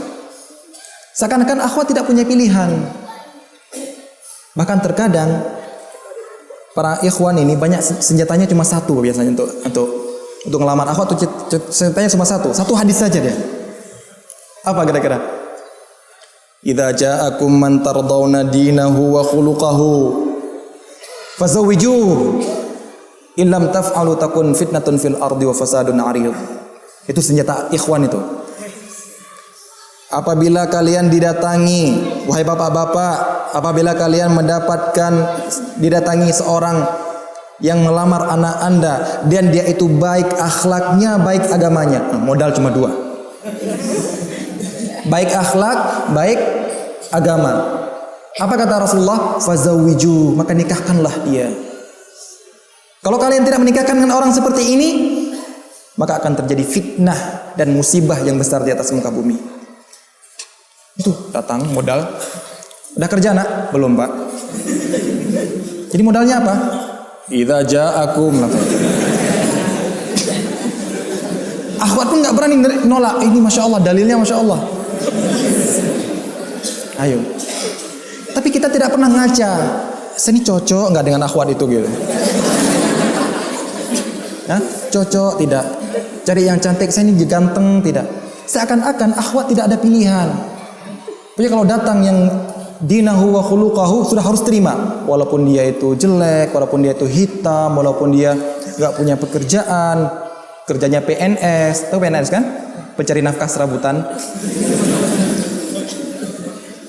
Ya, terkadang seperti itu kita. Sebenarnya akhwat pun harus ada pilihan. Saya beri sebuah pilihan. Yaitu kata Rasulullah sallallahu alaihi wasallam, khairus sadaqati ma kana ala dhahril ghina wal yadul ulya afdalu min yadis sufla wabda biman ta'ul. Sebaik-baik sedekah adalah dari orang yang mampu. Dan tangan di atas lebih baik daripada tangan di bawah. Benar Rasulullah mengatakan wabda biman ta'ul. mulailah infak kalian itu, pemberian kalian, nafkah kalian dari orang-orang yang wajib kalian nafkahi. Abu Hurairah ditanya, wahai Abu Hurairah, faman ta'ul? Siapa orang yang wajib kita nafkahi, wahai Abu Hurairah? Abu Hurairah mentafsil hadits Rasulullah sallallahu alaihi wasallam dengan mengatakan, zaujatukal lati taqul at'imni wa illa fafariqni, wa 'abdukal ladzi yaqul at'imni wasta'milni, wa ibnukal ladzi yaqul ila man takiluni. Hadis sahih. Abu Hurairah mentafsil siapa saja orang yang wajib kita nafkahi, yaitu istri kamu. Istri kamu yang berhak mengatakan, wahai suamiku, berikanlah saya makan, kalau enggak cerai saya. Ayo. Boleh. Tidak berdosa seorang istri untuk mengatakan, berikan saya nafkah, kalau tidak silakan cerai saya. Dan juga pembantu kamu, abduka, hamba sahaya kamu, yang berhak mengatakan, berikan saya makan, baru suruh saya kerja. Ada hak, ada kewajiban. Jangan standar ganda. Giliran makan sulit, kerja harus penuh. Istri tidak mau dikasih makan, tidak mau dinafkahi, tapi kewajiban harus penuh. Ini standar ganda. Wa ibnukal ladzi yaqul ila man takiluni. Itu orang yang berhak yang wajib kita menafkahi adalah anak kamu, yaitu yang mengatakan, kalau Anda, wahai bapak, kalau bapak tidak memberikan saya makan, maka kemana saya harus mencari makan? Lihat, salah satu kewajiban seorang yang melamar seorang akhwat adalah ingat nafkah. Jangan lupa nafkah dan jangan lupa nafkah. Karena Anda mengambil dia dari keluarga dia, seakan-akan Anda mengatakan, saya siap untuk memberikan nafkah kepada dia sebagaimana Anda, wahai bapak, sanggup memberikan nafkah kepada anak perempuan Anda ini.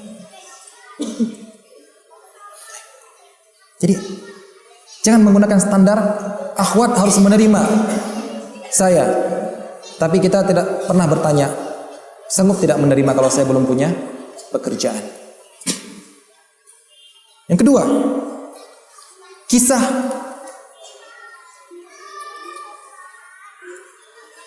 seorang sahabat, Thabit bin Qais, istrinya Habibah bintu Sahal, itu orang cantik jelita. Si Thabit bin Qais itu orang jelek. Bahkan istrinya pernah mengatakan kepada Rasulullah, ya Rasulullah, seandainya saya tidak takut kepada Allah, maka saya mau ludahi siapa? Wajah suami saya, saking jeleknya. Istrinya gak mau lihat, apalagi orang lain. Dia mengadu kepada Rasulullah, ya Rasulullah, lihat, ya Rasulullah, inni la a'tibu thabitan fi dinihi wala fi khuluqihi. Apalagi yang kurang? Wahai Rasulullah, suami saya Thabit bin Qais ini agama dan akhlaknya sangat bagus, tidak saya pungkiri. Apalagi yang kurang kira-kira? Thabit bin Qais orangnya beragama dan berakhlak mulia. Gak ada yang kurang. Seperti hadis tadi, idza ja'akum man tardawna dinahu wa khuluquhu. Modalnya cuma dua, agama dan akhlak. Cuma Habibah bintu Sal ini mengatakan, walakin akrahul kufra ba'dal Islam. Akan tapi wahai Rasulullah, saya tidak mau kufur setelah saya masuk Islam. Maksud kufur di sini adalah mengingkari jasa suami. Maksud dia adalah, ya Rasulullah, suami saya ini orangnya yang beragama dan akhlaknya masya Allah, mantap. Cuma saya tidak cinta kepada suami saya. Tidak cinta. Saya khawatir kalau saya tetap bersama dia, saya malah membenci dia. Malah saya bisa mengingkari semua permintaan dia. Dan kalau bisa mengingkari permintaan suami, dosa besar. Maka disebut oleh Rasulullah dosa kufur, kufrul ashir. Maka Rasulullah pun melihat bahwa dia kayaknya ini mau minta cerai. Maka Rasulullah mengatakan, ataruddina lahu hadiqatahu, apakah kamu mau mengembalikan kebunnya Thabit yang dulu diberikan kepada kamu sebagai mahar? Mau ya Rasulullah. Maka Rasulullah pun menghulu antara kedua mereka. Lihat, dalam riwayat ini dikatakan, kenapa wanita ini, Habibah binti Sahal ini tidak suka kepada Thabit. Kenapa nggak suka? Karena dia jelek, wajahnya jelek, itu aja. Bukan gara-gara nggak ada agama, ada. Bukan gara-gara tidak ada akhlak, cuma gara-gara jelek saja. Wajahnya jelek dan Habibah ini orangnya cantik, dia tidak mau. Nah, jadi para ikhwan, ya kalau mau nikah harus punya 3 modal, 3N.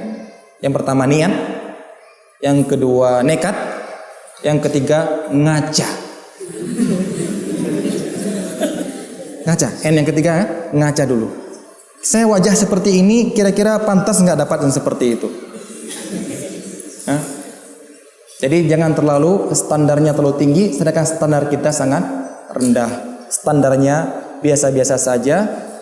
Nah, kemudian ya akhwat pun berhak untuk memilih. Menolak Anda belum punya pekerjaan pun berat. Jangan dihina akhwat. Wah, akhwat ini matre. Ya, tidak mau menerima ikhwan yang belum ada kerja. Baik. Praktek yang selanjutnya adalah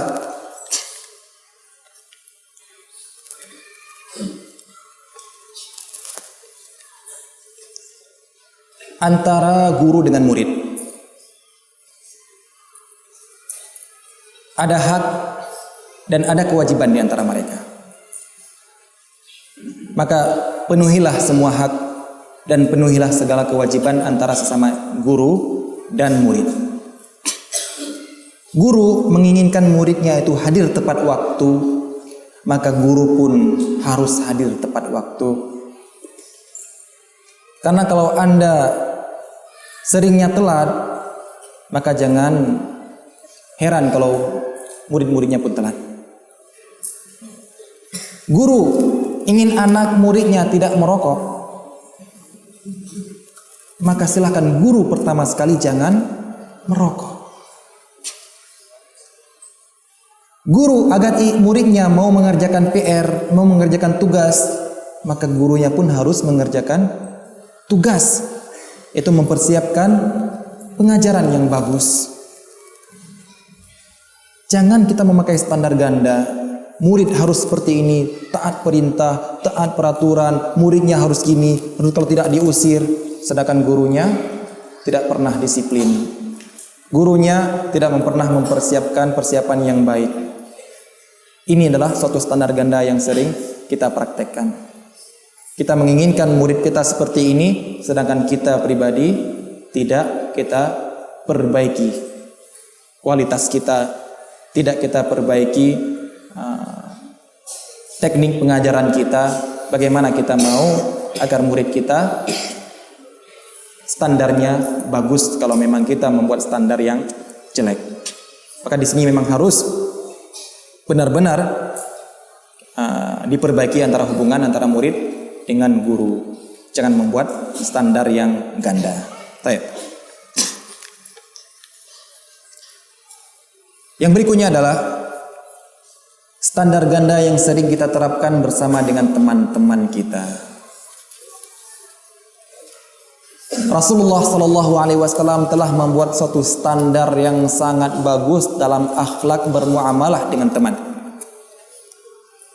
Suatu standar yang sangat bagus dalam bermuamalah dengan sesama kaum muslimin, dengan teman-teman kita, yaitu dalam hadisnya, la yu'minu ahadukum hatta yuhibba li akhihi ma yuhibbu li nafsihi. Standarnya sama.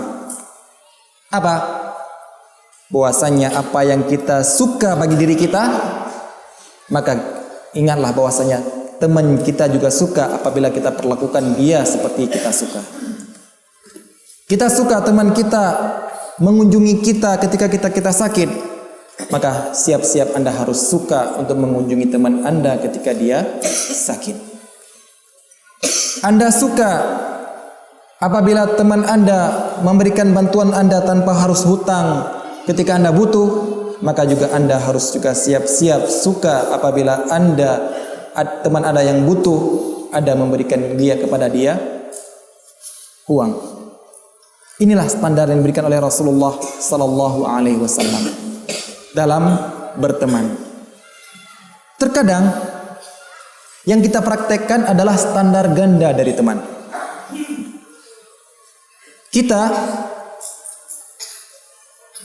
Yang kita anggap teman, sekarang definisi teman itu apa sebenarnya? Kita biasanya yang kita anggap teman adalah orang yang banyak memberi kepada kita, baru kita anggap teman. Wah, kalau saya sering dikasih uang, sering dikasih baju, sering dikasih ini, oleh itu, wah itu teman saya. Kenapa? Karena sering diberi. Pernah tidak terbayang dalam diri kita bahwasanya yang namanya teman adalah yang sering saya beri. Saya memberi kepada teman. Oke, sekarang saya coba tanya. Anda datang ke toko, teman Anda yang jual. Teman Anda yang jual. Berapa harganya ini? 12.000. Untuk teman 10.000 aja lah, ya kan? Pernah nggak 12.000? Wah, untuk teman nggak apa-apa 14.000. Pernah? Pernah nggak? Saya tanya, pernah nggak? Ketika dia bertanya berapa harganya, 12.000. Untuk teman 14.000 aja nggak apa-apa. Memberi kan? Kita maunya apa? Diberi. Untuk teman masa 10.000 nggak boleh. Nah, senjatanya teman. Kita terkadang nggak pernah seperti itu. Maunya teman kita yang memberi kepada kita, tapi tidak pernah kita sama sekali memberi kepada teman. Ini standar ganda. Standar ganda yang kita praktekkan. Makanya untuk teman, sesama teman dan sesama orang lain, prakteklah standar yang sama. Anda suka diberi, maka Anda harus siap-siap suka memberi. Anda tidak suka dighibahi, dihina, maka Anda jangan menghina orang lain. Standar ganda. Anda suka seperti ini, maka orang lain pun suka seperti itu. Yang lebih lagi, yang agak lebih muskilah lagi kalau Ustadz datang beli, berapa parfum ini? 10.000 Ustadz. Allah, untuk Ustadz kok 10.000. 5.000 katanya. Ini yang lebih yang sangat bahaya lagi. Karena dia yang tadi menjual persahabatan, yang tadi ini menjual ilmu.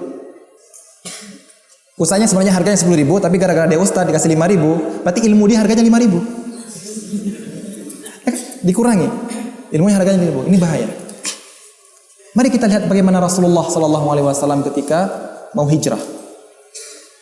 Ketika Abu Bakar mempersiapkan 2 onta. Rasulullah sallallahu alaihi wasallam ingin membayar onta untuk Rasulullah. Kata Abu Bakar, "Sudah ya Rasulullah. Ini sudah saya beli." Enggak. Saya cuma mau naik onta yang onta itu milik saya. Karena tadi Abu Bakar yang beli kan, berarti ontanya Abu Bakar. Ini kisah dibawakan oleh Ibnu Ishaq dalam sirahnya. Saya ingin cuma naik onta yang milik saya. Kata Abu Bakar, saya hadiahkan Rasulullah. Saya hadiahkan kalau Anda mau. Kata Rasulullah, la illa bisaman. Tidak, saya mau bayar. Siapa? Rasulullah. Yang nggak ada orang mau berhadiah, yang nggak ada orang yang tidak mau berhadiah kepada Rasulullah. Pasti semua orang ingin bantu Rasulullah kan? Tapi la illa bisaman. Abu Bakar nggak bisa apa-apa. Bisaman ya Rasulullah. Kalau gitu baiklah Rasulullah. Dengan harga saya menerima. Anda mau beli onta tersebut. Pernah nggak seperti ini kita? Pernah? Inilah yang harus kita lihat. Bagaimana Rasulullah Sallallahu Alaihi Wasallam yang gampang untuk mendapatkan yang gratis, tapi enggak ingin bayar. Kenapa? Para ulama menyebutkan ini adalah agar Rasulullah Sallallahu Alaihi Wasallam menyempurnakan pahala dia dalam hijrah. Hijrah agar Rasul cuma tidak hijrah badan, tapi juga hijrah harta. Di antara pendapat para ulama yang mengatakan hikmah dari perbuatan ini. Nah, contoh lain dalam standar ganda. Anda kalau mau memperbaiki komputer,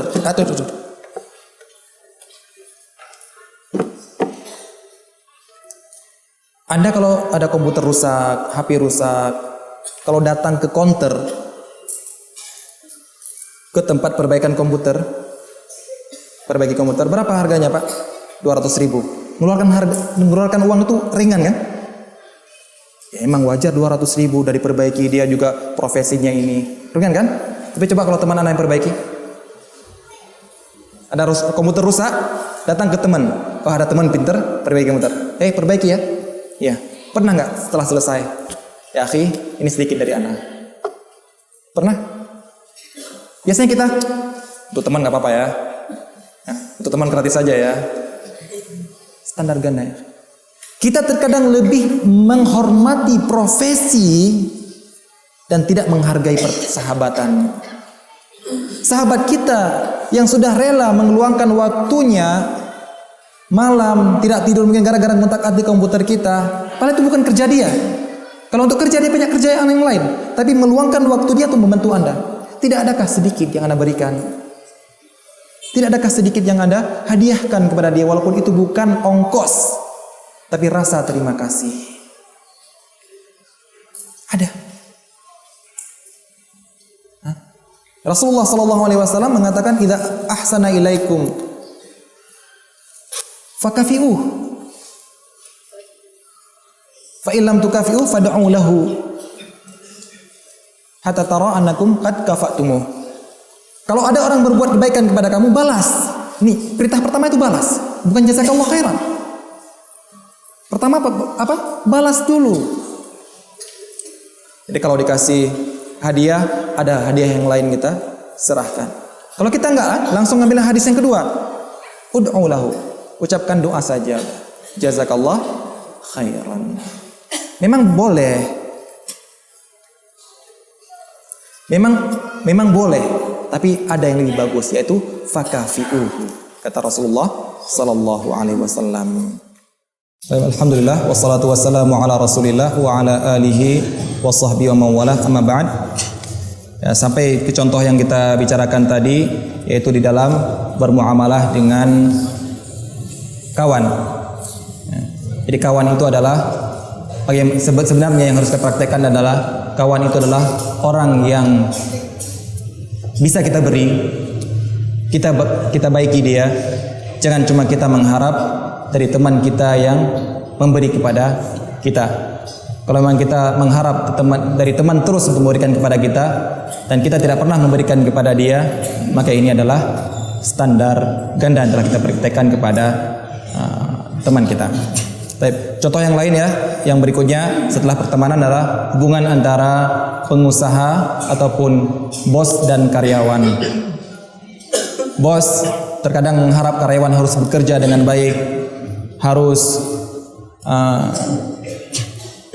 bekerja dengan baik, harus datang tepat waktu, konsumen harus benar-benar didatangi setiap waktu. Tapi terkadang dari bos kepada karyawan, gajinya telat, gajinya kurang, ataupun kita menggaji satu pekerjaan kepada orang yang memegang lebih daripada satu pekerjaan. Kita menggaji orang yang sebenarnya yang menempati posisi ini adalah kerjanya seorang doktor, tapi kita menggaji dia gaji D3. Ini kezaliman. Sedangkan kita ingin dari dia bekerja kepada kita seperti sudah sangat profesional, tapi kita menggaji dia tidak profesional. Ini adalah bentuk standar ganda yang kita praktekkan. Inilah wahai para jamaah sekalian, di antara contoh-contoh standar ganda, walaupun ayat yang dibawakan dalam wailul lil mutaffifin, Allah menegur orang-orang yang membuat standar ganda dalam takaran, tapi juga bisa kita kiaskan ke banyak hal perbuatan antara muamalah kita dengan para masyarakat, bermuamalah kita dengan orang lain, yang mana apabila kita membawa suatu standar yang baik kepada kita, sedangkan standar untuk orang lain kita buat jelek, maka sebenarnya kita telah membuat wailun lil mutaffifin. Maka marilah sama-sama kita mengkoreksi diri kita sendiri. Apakah perbuatan kita sudah dicintai oleh Allah? Apakah perbuatan kita sudah dicintai oleh Rasulullah? Apakah perbuatan kita sudah dicintai oleh orang tua dan oleh anak kita? Apakah perbuatan kita sudah dicintai oleh guru kita dan murid kita? Begitulah seterusnya. Apakah perbuatan kita sudah dicintai oleh teman kita? Apakah muamalah kita baik dianggap oleh teman kita? Marilah kita mengkaji, memperbaiki diri kita, karena hanya diri kita yang hanya diri kita sendiri yang bisa memperbaiki diri kita sendiri. Orang lain cuma menasihati, orang lain cuma mengajak, akan tetapi yang benar-benar turun ke jalan yang lurus tersebut, turun ke dalam akhlak yang baik tersebut adalah manusia itu sendiri. Rasulullah tidak bisa apa-apa, cuma bisa mengajak. Teman kita cuma bisa mengajak, ustadz cuma bisa mengajak, bahkan setan pun cuma bisa mengajak. Tidak ada setan nyuruh orang, tangan kamu diambil tangannya untuk ngambil minuman keras. Tidak ada. Tidak ada setan yang bisa narik tangan orang untuk mencuri barang. Tidak. Setan cuma membisik, ambil. Begitu juga para ustadz, bisanya cuma apa? Mengajak. Ayo. Yang kerja siapa? Yang mau menggerakkan kerja siapa? Kita sendiri. Baik, hanya ini yang dapat kita sampaikan dalam beberapa contoh praktek standar ganda. Semoga kita tidak terjerumus dalam perbuatan seperti itu. Semoga kita mendapatkan rahmat Allah Subhanahu wa taala dalam semua perbuatan kita. Tapi ada beberapa pertanyaan yang saya utamakan adalah yang berhubungan dengan tema pembicaraan kali ini. Apabila ada seorang punya dua orang anak, yang satu dibelikan motor, yang satu ridho, walaupun gak dibeli, dia ridho. Boleh. Kalau yang seperti ini kasusnya, ini boleh. Jadi kalau Anda punya 5 orang anak, Anda memberikan kepada satu orang anak saja, maka panggil ke 5 anak Anda. Nah, kalau saya beri kepada kakakmu ini, kamu semua ridho. Kalau mereka mengatakan kami ridho Pak, maka Anda boleh membeli. Tapi kalau mereka ada salah satu orang saja tidak ridho, tidak Pak. Kalau Bapak memberi harus beri kepada semuanya, maka Anda tidak boleh memberi. Karena apa? Karena anak-anak yang tidak ridho itu, karena dia termasuk orang yang berhak mendapatkan pemberian. Ini, jadi bagus pertanyaannya. Memang tadi saya tidak menyinggung masalah ridho atau tidak. Yang jelas kalau yang lain ridho, boleh.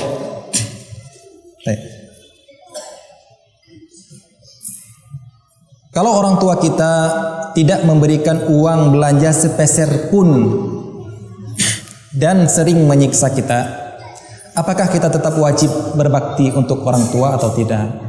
Jawabannya adalah wajib. Tetap wajib. Beliau adalah orang tua kita. Tolong diperhatikan perkataan saya tadi, bahwasanya apabila kita dirawat oleh pembantu ketika kita kecil, bukan berarti kalau orang tua kita sudah tua kita boleh letakkan di panti jompo. Bukan itu keinginan saya. Bukan berarti kita harus membalas perbuatan jelek orang tua. Tidak. Cuma saya mengatakan, maka harus siap-siap orang tua mendapatkan balasan dari perbuatan anaknya. Bukan berarti anaknya boleh untuk membalas.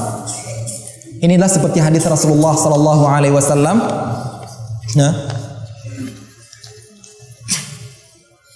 Yasubbu abar rajuli fayasubbu abahu. Apabila ada orang menghina bapaknya orang lain, maka siap-siap bapaknya dihina oleh orang lain. Bukan berarti Rasulullah membolehkan kalau bapak kita dihina oleh orang, kita membalas menghina bapak kita. Nggak boleh, tetap nggak boleh. Ada orang menghina bapak kita, maka kita balas menghina bapak dia. Ini tidak boleh. Cuma bukan berarti Rasulullah membolehkan yang ini, tidak. Cuma Rasulullah mengingatkan kita, kalau Anda menghina bapak orang lain, maka siap-siap bapak Anda akan dihina oleh orang lain. Bukan berarti kita boleh menghina bapak orang lain. Nah, begitu juga dengan orang tua. Bukan berarti kita boleh menghardik orang tua, kemudian tidak memberikan uang sepeser pun kepada orang tua. Itu tetap tidak boleh. Bakti kita kepada orang tua tetap. Adapun perbuatan zalim dia kepada kita, urusan dia dengan Allah Subhanahu wa taala. Apakah termasuk juga jeleknya seorang suami dalam memimpin rumah tangga karena jeleknya seorang istri? Bisa jadi. Dan bisa sebaliknya juga. Ini adalah ibarat yang dikatakan oleh seorang salaf yang mengatakan, saya melihat jeleknya perbuatan istri saya dan anak-anak saya itu gara-gara perbuatan dosa saya. Jadi gara-gara seorang suami jelek berdosa kepada Allah, maka siap-siap istri dan anaknya juga akan berbuat jelek kepada dia. Mungkin tidak berbakti, mungkin tidak mau mendengarkan perbuatan dia. Nah, dan begitu juga sebaliknya. Kalau sang istri berbuat jelek kepada Allah, maka siap-siap suaminya juga akan berbuat jelek kepada dia. Jadi memang ada al-jaza min jinsil amal, itu ada. Perbuatan kita akan dibalas, pembalasan kepada kita itu sesuai dengan perbuatan kita. Apakah kita harus berbakti kepada orang tua walaupun orang tua kita ahlul bid'ah? Ya, walaupun orang tua Anda orang kafir. Walaupun orang tua Anda orang kafir, harus berbakti kepada orang tua. Dalam apa? Dalam hal yang ma'ruf, perbuatan yang baik. Adapun apabila dia memerintahkan kepada yang jelek, memerintahkan kepada perbuatan bid'ah dan perbuatan yang kufur, maka ini tidak boleh ditaati. Di mana? Di sininya. Di perbuatan yang kufur ini, perbuatan yang bid'ah ini yang tidak boleh ditaati. Yang lain, yang mubah, boleh untuk ditaati. Bahkan wajib untuk ditaati. Jadi harus dilihat dulu perintahnya, bukan orangnya. Kalau orangnya orang tua yang wajib ditaati, kemudian di perintahnya yang dilihat. Kalau perintahnya mubah, maka wajib ditaati. Kalau perbuatannya maksiat, maka tidak boleh ditaati. Laki-laki yang baik untuk perempuan yang baik. Ya, ayatnya seperti itu. Apakah juga laki-laki yang ganteng buat perempuan yang cantik? Kalau saya iya. Kalau saya iya, saya ganteng, istri saya juga cantik. Tapi yang lain nggak tahu saya. Wallahu a'lam yang ini. Pertanyaan, siapakah sahabat terdekat Rasulullah yang murtad itu? Ini wallahu a'lam apakah pendengarnya salah dengar? Ini maksud saya tadi adalah akidahnya Rafidhah. Keyakinan Rafidhah yang mereka mengatakan bahwasanya sahabat Rasulullah ketika Rasulullah meninggal mereka itu semua murtad. Siapa? Abu Bakar katanya murtad. Umar murtad, Utsman murtad, Talhah murtad, Zubair murtad, banyak murtad. Yang sisanya cuma beberapa orang saja. Kata siapa? Kata orang Rafidhah, bukan kata Ahlus Sunnah. Ya, ini. Dan perkataan tersebut adalah perbuatan yang paling jelek, yang sangat jelek.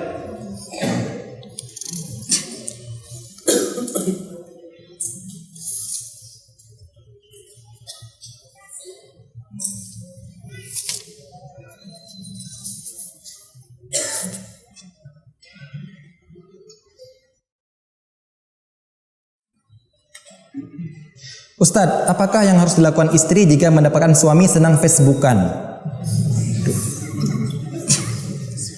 Saya sangat heran apabila orang sudah punya istri masih senang Facebookan. Itu ngomong sama siapa? Kalau menurut Anda, wahai yang bertanya pertanyaan ini, kalau menurut Anda, kalau memang Facebookan yang Anda maksudkan inilah Facebookan masih cari-cari teman, maka ini sangat berbahaya. Sudah punya teman yang paling akrab di rumah, masih cari teman yang di luar.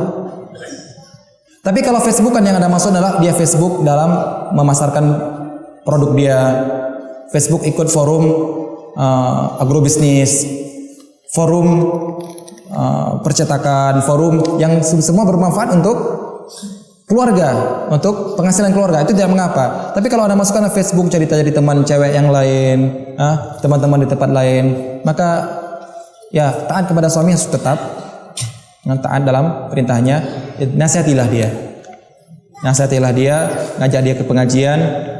Kemudian mungkin Anda harus mengekstrakan pelayanan kepada suami. Mungkin ada satu yang kurang dalam diri Anda yang dilihat oleh suami Anda, maka ini yang harus diperbaiki.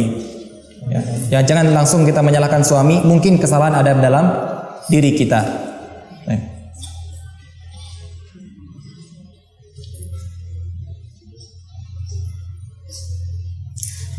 Assalamualaikum. Bagaimana hukumnya seorang wanita yang berhaji bersama rombongan karena tidak memiliki mahram? Apakah wajib melaksanakan haji atau tidak? Syukron. Seorang wanita tidak wajib melaksanakan haji bila tidak ada mahram. Dan seorang wanita hanya wajib melaksanakan haji dari uang dirinya. Maksudnya, seorang suami tidak wajib membiayai haji istrinya. Tidak wajib, bukan nafkah. Kalau memberikan merupakan kebaikan. Bukan berarti tidak boleh suami memberikan harta kepada istrinya agar dia haji. Boleh. Tapi yang maksudnya adalah tidak wajib. Jadi kalau seorang wanita baru punya harta cukup untuk haji satu orang dan tidak punya mahram, ataupun punya mahram cuma mahramnya ini belum punya harta untuk haji, maka wanita ini tidak wajib haji. Kapan dia wajib? Kalau dia punya harta cukup untuk membiayai dia dan membiayai mahram dia. Jadi hajinya mahram ini wajib dibiayai oleh wanita ini. Kecuali pas ketika dia mau haji, mahram dia ada juga yang sedang haji. Alhamdulillah, jadi cuma membiayai untuk dia sendiri. Kalau tidak ada juga dan dia punya harta untuk dua orang, dia wajib mengeluarkan untuk dua orang. Karena sekarang sudah sanggup. Kecuali kalau tidak sanggup, baru sanggup untuk satu orang saja, maka dia tidak wajib untuk menunaikan ibadah haji.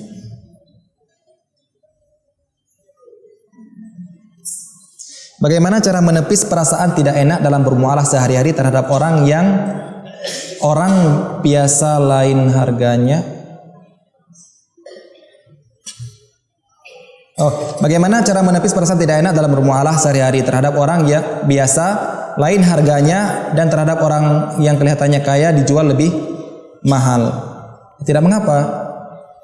Kalau dia misalnya suatu benda tidak ada harga, patokan harga khusus. Jadi tahu harga itu secara tawar-menawar. Kalau untuk orang ini harganya segini, kalau untuk orang lain dinaikkan harga, ini tidak mengapa. Perasaan tidak enak, ya dihilangkan perasaan tidak enak. Selama perbuatan itu adalah perbuatan yang mubah, maka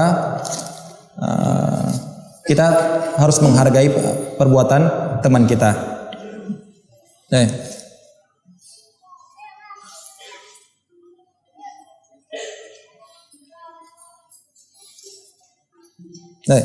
Ada pertanyaan berhubungan dengan pemimpin. Katanya, kita wajib taat kepada pemimpin kalau pemimpin itu berbuat yang benar. Ya. Sedangkan pemimpin kita katanya mereka berbuat yang salah sekarang. Contohnya apa? Contohnya mereka berhukum selain dengan hukum Allah. Apakah kita tetap taat, wajib taat? Maka kita katakan iya. Di mananya? Di perbuatan mubah yang lain. Adapun perbuatan dia menyuruh, kalau dia menyuruh kita menghukum selain hukum Allah, enggak, tidak boleh taat. Anda diperintahkan untuk berbuat syirik misalnya, hukum selain hukum Allah, tidak boleh taat. Anda diperintahkan untuk berbuat bid'ah, tidak boleh taat. Tapi Anda diperintahkan untuk pakai helm, wajib taat. Ya. Anda diperintahkan untuk membuat surat nikah, wajib taat. Tidak boleh nikah sirri. Anda diperintahkan untuk membuat sertifikat tanah, wajib taat. Mubah. Nah, Adapun pertanyaan dia tidak berhukum dengan hukum Allah, maka pertanyaan saya, apakah kemudian dia tidak berhukum dengan hukum Allah kemudian dia menjadi kafir? Selama dia belum kafir, belum beriktikad bahwasanya hukum tersebut lebih afdal daripada hukum Islam, ataupun tidak beriktikad bahwasanya hukum Allah tidak berlaku lagi di zaman sekarang ini, hukum Allah sekarang sangat jelek dipraktekkan. Kalau dia belum beriktikad seperti ini, cuma menerapkan saja dan dia yakin bahwasanya hukum Allah lebih aula, maka itu belum kafir. Yang jelas adalah patokannya dia kafir atau tidak. Baik, sekarang kalau dia kafir, misal Anda tinggal di negara orang kafir, jelas-jelas kafir, seperti negara Nigeria, mayoritas Muslim dipimpin oleh orang kafir. Mayoritas Muslim, pemimpinnya Kristen. Nah, kalau seperti ini, pertanyaan saya sekarang. Sekarang kita masih hukum selain hukum Allah, kafir atau tidak? Oke. Sekarang kalau jelas-jelas pemimpin kita orang kafir, ya semoga tidak terjadi seperti ini. Misalnya kita di negara luar negeri, apa yang Anda lakukan? Wajib taat? Wajib taat? Wajib. Di mana? Yang mubah. Kenapa? Kalau Anda berontak tidak mampu, Anda mau menggulingkan dia tidak mampu, Anda mau menurunkan dia tidak mampu. Terus kalau kita tidak mampu, kita nggak mau diperintah, malah mudaratnya lebih besar. Karena menurunkan pemimpin yang kafir itu boleh. Dengan syarat apa? Kafir, bukan maksiat, kafir. Boleh. Dan itu termasuk amal ma'ruf, itu termasuk nahi mungkar. Amar ma'ruf nahi mungkar. Nah, jangan ini saja yang dilihat. Oh boleh, turunkan. Jangan ini yang dilihat. Lihat kaedah bagaimana cara menegakkan amar ma'ruf nahi mungkar. Yaitu diantaranya, jangan sampai kita ingin menghilangkan kemungkaran, datang kemungkaran yang lebih besar. Ini bukan amar ma'ruf nahi mungkar. Makanya Imam Ahmad yang mempertahankan akidah bahwasanya Al-Quran itu kalamullah bukan makhluk, dipenjara oleh Mu'tasim, dipenjara oleh pemimpin ketika itu. Ada orang yang mengunjungi beliau, sudahlah Imam Ahmad, ayo kita perintahkan aja ke kita akan serang. Murid-muridnya banyak Imam Ahmad. Apa kata Imam Ahmad? La, dima'ul muslimin. Jaga darahnya kaum muslimin. Jangan hanya gara-gara membela saya satu orang, darah kaum muslimin tertumpah. Biarlah saya sendiri yang menerima siksaan ini. Lihat bagaimana beliau melihat bahwasanya ini naik akidah mengatakan Al-Quran itu makhluk, itu ada akidah kafir. Tapi Imam Ahmad tidak mengkafirkan pemimpin karena dia mendapatkan syubhat banyak dari ahlul bid'ah ketika itu, dan juga tidak memerintahkan untuk menggulingkan kepemimpinan ketika itu. Kenapa? Karena termasuk amal ma'ruf nahi mungkar dan butuh syarat-syarat tertentu dalam menegakkan amal ma'ruf nahi mungkar. Jangan serta-merta langsung seperti ini, ya. Jadi tidak seperti itu. Wallahu taala alam bissawab. Sallallahu ala nabiyina Muhammad wa ala alihi wa sahbihi ajma'in. Assalamualaikum warahmatullahi wabarakatuh.